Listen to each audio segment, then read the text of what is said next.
ในสปป.ลาวความปลอดภัยของเขื่อนเป็นเรื่องสำคัญของชาติบนพื้นฐานความพยายามในระยะผ่านมาประเทศลาวได้มีบาทก้าวที่ตัดสินใจในการปฏิบัติระเบียบการที่เข้มงวดปรับปรุงการติดตามกวดกาเพิ่มทวีความสามารถโดยผ่านโครงการช่วยเหลือด้านวิชาการและระเบียบการด้านความปลอดภัยของเขื่อนอยู่สปป.ลาวหรือ DSTIA เป็นการร่วมมือระหว่างรัฐบาลสปป.ลาวและองค์การเพื่อพัฒนาและการร่วมมือของประเทศสวิตเซอร์แลนด์ SDC โครงการนี้ถูกจัดตั้งปฏิบัติโดยองค์การเฮวิตัสประจำสปป.ลาวร่วมกับ Gunner Starkey และ EPFL ในการร่วมมือกับกรมพลังงานกระทรวงอุตสาหกรรมและการค้ารัฐวิสาหกิจไฟฟ้าลาวบริษัทผลิตไฟฟ้าลาวมหาชนมหาวิทยาลัยแห่งชาติและสมาคมเขื่อนลาวโดยมีจุดประสงค์เพื่อเสริมโยงมาตรฐานความปลอดภัยเขื่อนสากลเข้าไปในระบบเทคนิคสถาบัน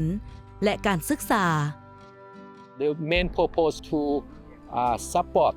the government of Laos to develop the regulation for the dam safety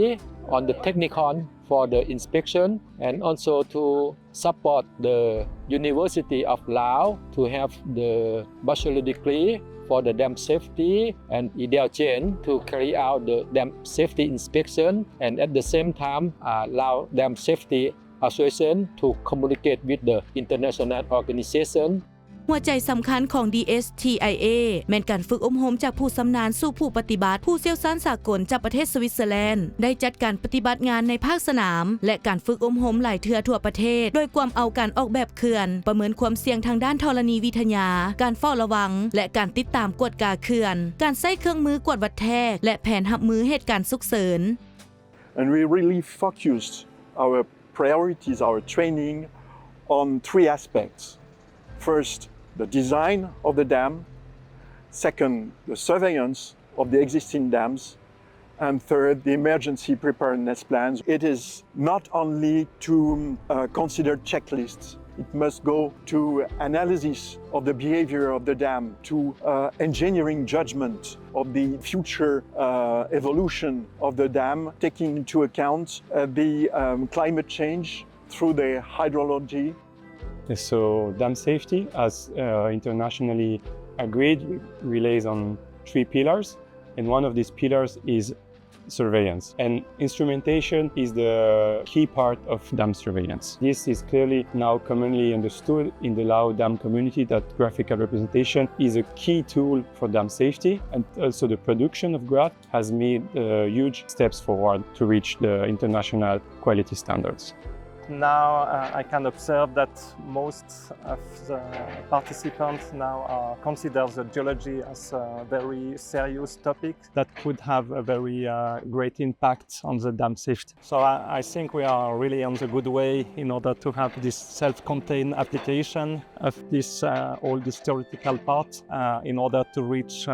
international standards for the safety of the dams. The understanding of dam safety and monitoring already improved here since the work of our team is going on. What we so far still are looking for are measurements from long term. From there we can analyze the real behavior over the long term of the dams. And I think what would be very important is that we can go on after this first phase of implementation. I think we have to go on and to work with the people together and then we get stronger and stronger. ก็คือก่อนหน้าที่บ่ทันมีโครงการเข้ามาบ่ได้มีการประเมินจากเชี่ยวชาญในนั้นแหละหลังจากที่เชี่ยวชาญเข้ามาประเมินและเฮ็ดให้เฮาสามารถ follow ตาม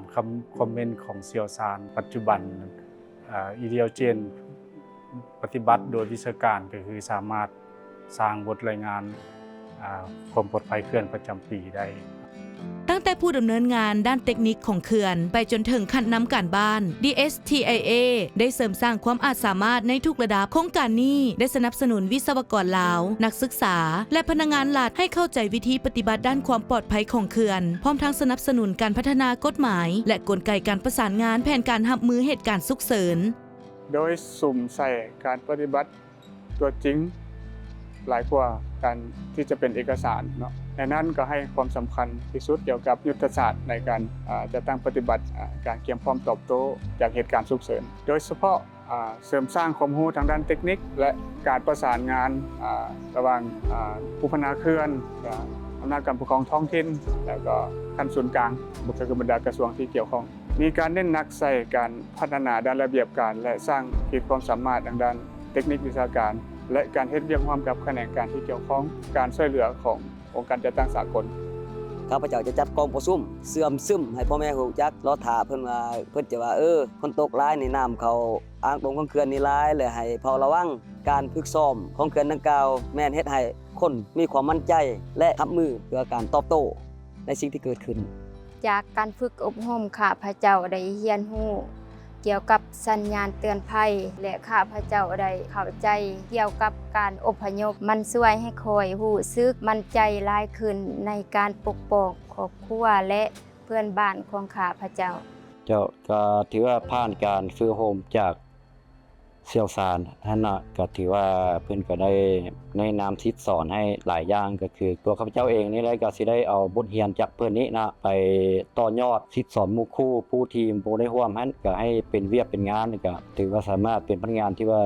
เขาว่าสืบทอดเปลี่ยนแทนกันได้การศึกษาแม่นมรดกระยะยาวของโครงการด้วยการสนับสนุนจาก EPFL ประเทศสวิตเซอร์แลนด์มหาวิทยาลัยแห่งชาติลาวกำลังเริ่มต้นเปิดหลักสูตรทำอีทของประเทศที่มุ่งเน้นทางด้านความปลอดภัยเขื่อนและวิศวกรรมพลังงานน้ำตก So during these missions we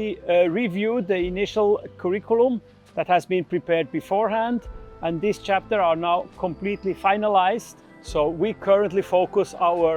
academic enhancement on the bachelor level teaching, but some courses is now ready. The teacher is also ready to transfer this to the Master in Infrastructure here at Nuol. การเฮ็ดเวียกของเราระหว่างทาง NUL กับทาง EPFL ที่เราเฮ็ดเวียกเกี่ยวกับเรื่องการปรับปรุง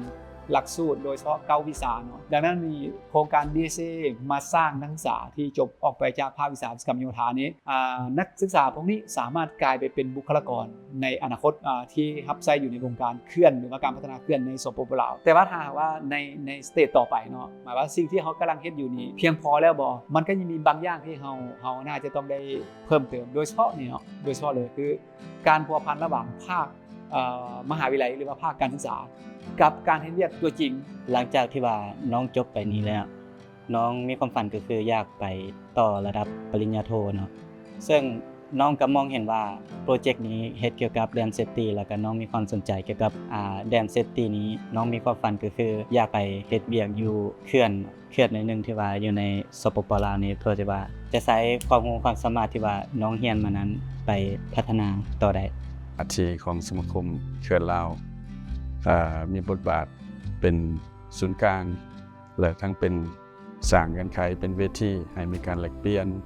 ระหว่างนักวิชาการวิศวกรผู้พัฒนาเขื่อนผู้ประกอบการทั้งภาครัฐภาคเอกชนสถาบันการศึกษาเพื่อสร้างความเข้มแข็งซึ่งเขาเจ้าเป็นโนแนงในเป็นผู้ที่จะคุ้มครองเขื่อนหรือรับประกันความปลอดภัยของเขื่อนนี้ในระยะยาวหรือว่าเพื่อให้มันยืนยงการพัฒนากฎหมายภายใต้ความปลอดภัยของเขื่อนบ่ได้ดำเนินโดยโครงการ DSTIA และกลุ่มพลังงานเพียงลำพังแต่ยังมีการปรึกษาและการร่วมมือกับหลายภาคส่วนที่รับผิดชอบด้านเวียกงานกวดกาความปลอดภัยเขื่อนโดยการเฮ็ดเวียกอย่างใกล้ชิดกับกลุ่มพลังงานเพื่อสร้างความเข้มแข็งกฎระเบียบความปลอดภัยของเขื่อนเป็นส่วนหนึ่งของความพยายามแห่งชาติจากการออกระเบียบต่างๆจนถึงการติดตามกวดกาตัวจริงจากห้องเรียนจนถึงเขื่อน DSTIA กำลังสร้างพื้นฐานเพื่อความปลอดภัยและมีความทนทานของเขื่อนหลายขึ้นเวียกงานยังต้องสืบต่อแต่พื้นฐานได้ถูกสร้างไว้แล้วอนาคต My Dam Safety นี่ได้ผ่านสภาในปี 2022อย่างสั้นเวียกงานความปลอดภัยแม่นหน้าที่ของทุกคนทุกภาคส่วนถ้าว่ากฎหมายความปลอดภัยของเขื่อนและบรรดานิติกรรมหลุมกฎหมายได้รับการจะตั้งปฏิบัติอย่างเคร่งครัดและครบถ้วนจะช่วยหรือว่าลดผ่อนมาตรการผลกระทบดังที่พวกเฮาเคยได้รู้เห็นระยะผ่านมาที่เกิดมีกรณีเกิดเขื่อนแตกเกิดอันนั้นพายุน้ำท่วมประชาชนเขตลุ่มเขื่อนก็จะมีความปลอดภัยในชีวิตและทรัพย์สิน The uniqueness of what is going on in Laos is certainly how quickly the government reacted to the 2018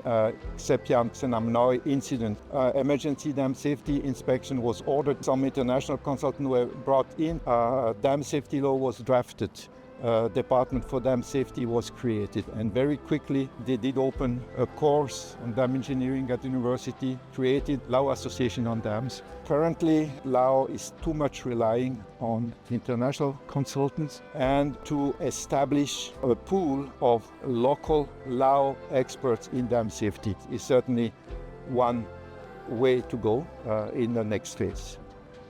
นับแต่เริ่มในเดือนเมษายน 2022 DSTIA ได้มีส่วนร่วมสำคัญในการเสริมสร้างความอาจสามารถด้านเทคนิคและสถาบันการคุ้มครองความปลอดภัยของเขื่อนในสปป.ลาวผ่านการปฏิบัติงานของผู้เชี่ยวชาญการฝึกอบรมสร้างความอาจสามารถการสนับสนุนด้านระเบียบและการพัฒนาวิชาการโครงการได้สนับสนุนกรมพลังงานรัฐวิสาหกิจไฟฟ้าลาวบริษัทผลิตไฟฟ้าลาวมหาชนมหาวิทยาลัยแห่งชาติลาวและสมาคมเขื่อนลาวและการร่วมมือระหว่าง2รัฐบาลคือ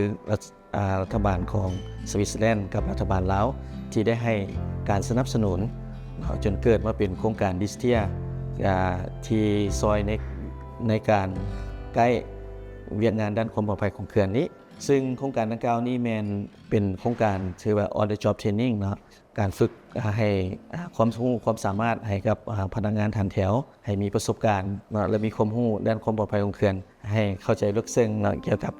เวียดงานดังกล่าวนี้ได้ดีสำหรับวิสัยทัศน์ในต่อหน้าการคุ้มครองเวียดงานด้านความปลอดภัยของเขื่อนนี้แม่นจะสงสัยสุขยู่ให้ผู้พัฒนาโครงการนั้นปฏิบัติตามกฎหมายในระเบียบการคุ้มครองเวียดงานด้านความปลอดภัยของเขื่อนนี้ให้ดีขึ้นเรื่อยๆและเข้าไปสู่กระบวนการมาตรฐานของสากลให้ได้โครงการ DSTIA ซึ่งได้รับการสนับสนุนทุนจากองค์การเพื่อการพัฒนาและการร่วมมือของประเทศสวิตเซอร์แลนด์ SDC ซึ่งเป็นตัวอย่างที่ดีของโครงการเสื่อมโยงที่ได้เริ่มต้นจากการให้ความช่วยเหลือด้านมนุษยธรรมหลังเกิดเหตุเขื่อนแตกในปี 2018 และได้พัฒนาอย่างต่อเนื่องจนกลายเป็นโครงการพัฒนาและการร่วมมือระหว่างสปป.ลาวและรัฐบาลของประเทศสวิตเซอร์แลนด์ที่ดำเนินมาเกือบ10 ปีในอนาคตโครงการ DSTIA จะสืบต่อภารกิจของตนถึงเดือนมีนา 2026 โดยสร้างต่อเนื่องจากผลสำเร็จเหล่านี้เพื่อให้แน่ใจว่าการปฏิบัติด้านความปลอดภัยของเขื่อนจะมีความยืนยงทั่วประเทศ